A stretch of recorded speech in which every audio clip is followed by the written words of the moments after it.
Periphery. The first one appeared the week Mara moved into the apartment. A shape at the edge of the bathroom mirror, not reflected, just present.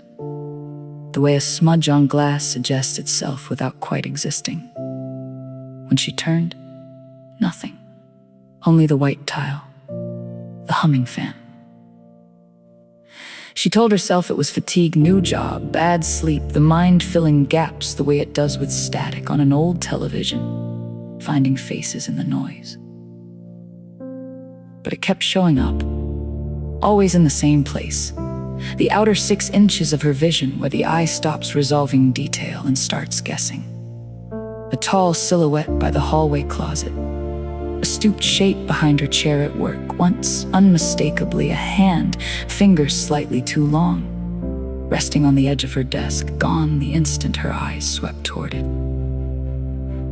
She read that peripheral vision is mostly rods, not cones, good for motion, bad for detail. The brain fills in the rest from memory and expectation. You're not seeing a monster, she told herself. You're seeing your own mind's best guess at nothing.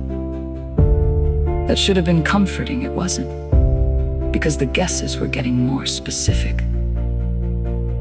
By the 3rd week, the shape had a texture, not skin, something closer to wet paper, the kind that holds a fingerprint. It had proportions, she was almost sure, a way of standing that suggested patience, the stillness of something that has been waiting so long it no longer minds waiting more.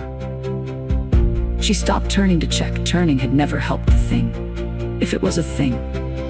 Understood the rules of her eyes better than she did.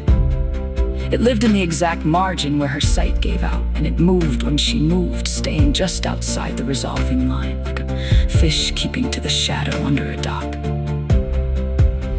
What frightened her wasn't the shape. It was the night she realized the shape was closer than it had been in week 1. Not lunging, migrating, a slow encroachment measured in inches, the outer edge of her vision narrowing by degrees, as though the field itself were shrinking to make room. She started keeping the lights on.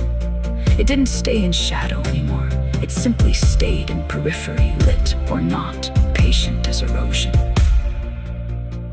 Last night she caught herself doing the math. If it had moved this many degrees in a month, and this many the month before, she stopped. She didn't want the answer. But some part of her, the part that does arithmetic without permission, had already found it. At this rate, in 11 weeks, there would be no periphery left for it to hide in. It would simply be in front of her. She sat very still after that, staring straight ahead at the far wall, refusing to blink, refusing to let her eyes drift outward even a degree. And that was when she noticed, for the first time, that the shape was no longer only at the edges.